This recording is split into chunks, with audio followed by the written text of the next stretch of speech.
Good afternoon. I have some questions. Is President Trump giving mixed signals on this Gaza issue? As you know, I posted a video last night while I was ranting and upset over what I'd heard, and emotions tend to surface, and then you're not really thinking about what's going on.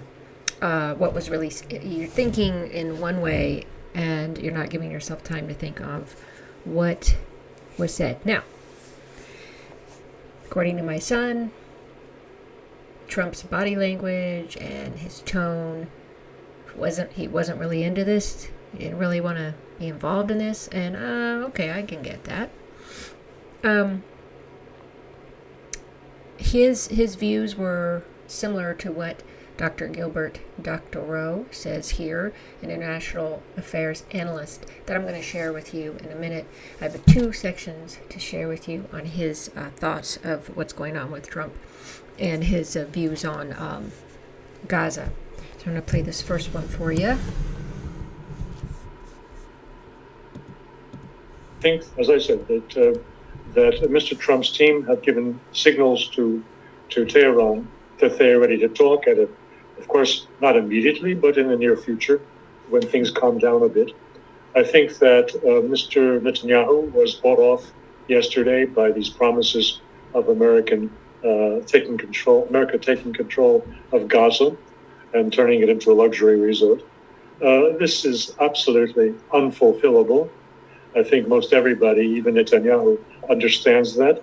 But it gave him something to walk away with, to speak about his great friends in America, when he has most likely given up plans to continue the military operations in Gaza, and has most likely given up his greatest ambition, which was what you said at the outset, to decimate the nuclear installations of Iran. But for Senator Graham to say that Israel is strong, Iran. Okay, that's one section. I'm going to go over to the next section.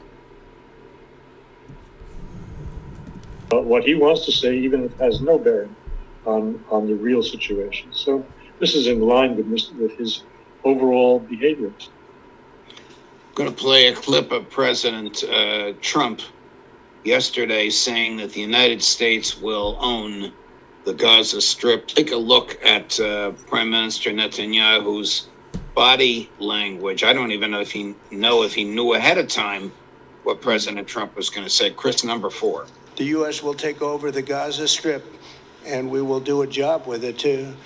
We'll own it and be responsible for dismantling all of the dangerous unexploded bombs and other weapons on the site, level the site and get rid of the destroyed buildings, level it out, create an economic development that will supply unlimited numbers of jobs and housing for the people of the area. You are talking tonight about the United States taking over a sovereign territory. What authority would allow you to do that? Are you talking about a permanent occupation there? Redevelopment? I do see a long-term ownership position, and I see it bringing great stability to that part of the Middle East and maybe the entire Middle East.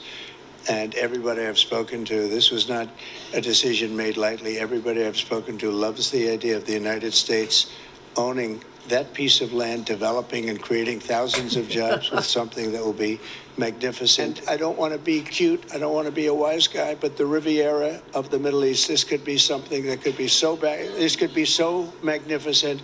If we can get a beautiful area to resettle people permanently in nice homes and where they can be happy and not be shot, not be killed, not be knifed to death like what's happening in Gaza. Why would they want to return? The place has been hell. What do you think? This is really Donald Trump doing what he does best in his own mind. It is complete dissimulation. It is speaking to Netanyahu. As you suggested, Netanyahu, by the body language, was hearing this for the first time while he was while he was at the microphone, and he was first amused. Then he got quite interested in what Trump was saying because he hadn't heard it before. And this proves to me that Trump has no intention of following through on it. He knows it's impossible, but it is the off-ramp for Netanyahu. Netanyahu can go home claiming a big victory. It puts an end, or it should put an end, to his plans to continue bombing Gaza. That seems a rather positive view and an optimistic view. Perhaps he's right. I'm not sold on that. Yes, I mean, his body language, Netanyahu's body language was like, oh, I don't know about that. You're going to take over the... Because I know he wants to take over, but this is what this guy says. Now, in the press conference today with Karoline Leavitt, she said that Netanyahu was aware of everything that Trump was going to say. I'm not sure that's true either, because she lied about something else later. It might just be just what they're saying, but why would Trump sit there and first off, my son noted that he had a piece of paper to read from, which is very unusual for Trump because he reads off the or he talks off the cuff. He doesn't usually use notes. He just speaks. Sometimes a teleprompter, but I can't talk today. But in a lot of sense, he'll just go off of that teleprompter and start, side talking, rambling and stuff. But in any case, why would he say, "Oh, here's what I'm going to say, Bibi"? Why would he? I mean, I could get that they discussed it and what he thinks he's going to do. That's of course possible. I mean, that's probably probable. That's probably what happened. But I'm not sure to that detail about that they were going to own it. Maybe that was a surprise to Benjamin Netanyahu. I don't know. This man has a very interesting point of view. So, I'm going to play the one part where she keeps bringing this up, but why Gaza has that it is demolished and has nothing. Why it looks like that.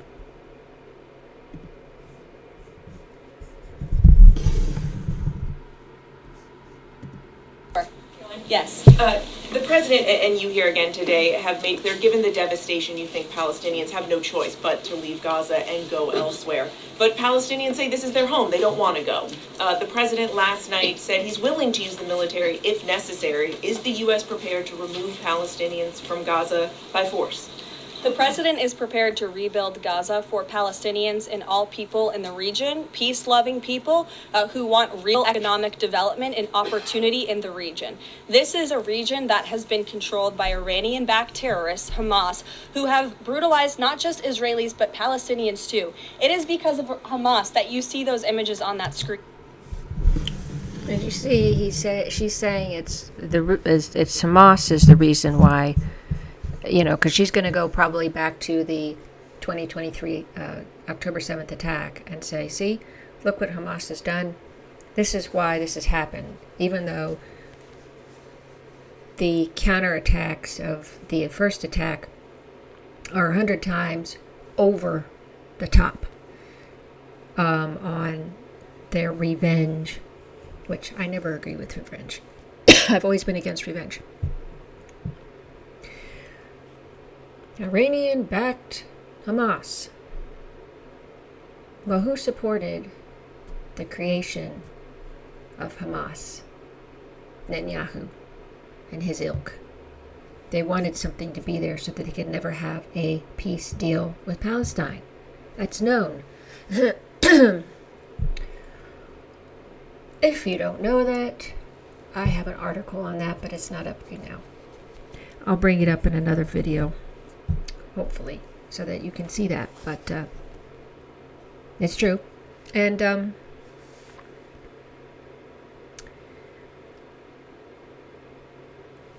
it was the IDF that bombed everything into oblivion remember, they've been using our 2,000-pound bombs that just obliterate everything.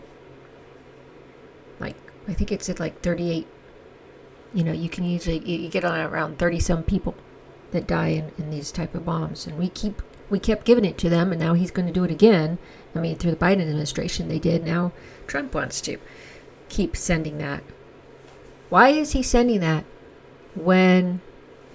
And that's another thing. The last thing he said is, I'm going to send these bombs.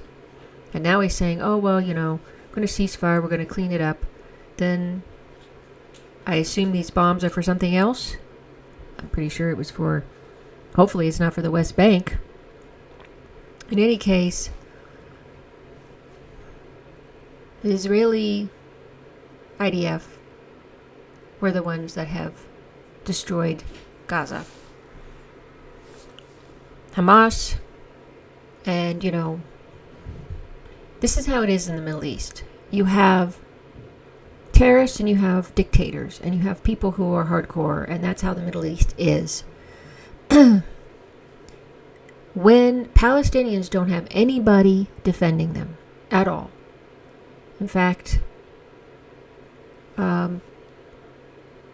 there's actually two groups of people defending them, which they didn't even have that before. So they have the Houthis and they have Hamas. And yes, Hamas can cause some destruction, but when you have nothing and you have no army, you have no help, you're going to take where you're going to take it where you can get it. That's just the way it is there. And let's be reminded that he's expecting, and she said this in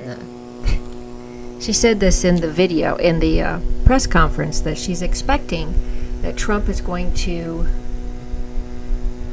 he's expecting all of these Arab countries to just go along with this. You got to do this, you got to go along with this. But he got a joint statement, a collective statement from many of them over there. Jordan, Egypt, I think it was the United Arab Emirates, Saudi Arabia, and probably a few others. No, we are not going to fund the removal. We're not going to take the Palestinians, and we're not going to fund the removal. We're not going to fund the removal of them. We're not going to fund the rebuilding there. Because all of them know that once you go down that route and you clean everything else out, a lot of these, especially Jordan, Egypt, Lebanon, Syria is already happening. That's part of the greater Israel. They're going to be taken over, and there's parts of Saudi Arabia as well. So of course they don't want this. They don't want that to start happening to their countries, as I've said before. So, as this doctor said, this Dr. Gilbert, Dr. Rowe said, it's not going to happen. And apparently he says Trump knows it's not going to happen, but he just gave him something to take back with him. Gave Netanyahu something. But the point is, it's, he knows they're not going to accept it. So I guess he'll have to come up with something else. So, and I am thankful that they're not going to go along with this, because it may sound good. Oh yeah, we're going to fix all this up for people, but I think Trump is very naive, or he's just making this up. I'm not sure which. To think that everybody's going to live in peace there, that was ruined. That really was ruined in 1948. Before that, yes, the Jews, the Muslims, and the Christians were living, in peace in the Holy Land. It wasn't until the Israeli state, where everybody was subhuman, other than the Israelis, and were treated as, subhuman people, that things changed. So, just sharing that. It's possible that he was saying other things, underlying stuff there, reading between the lines, and he tends to send out these types of messages, apparently, according to my son. And I thought, okay, yeah, I can kind of see that. We'll just have to wait and see what happens. But we do know that it's probably not going to happen because none of the Arab countries want to take that or fund it. So that's the news update here for right now on this story. Thanks for watching, and thanks for getting through my rants last night. If you watched, please follow my channel, like my channel, share my videos, share my channel, get my little channel out there. Appreciate it. Until next time.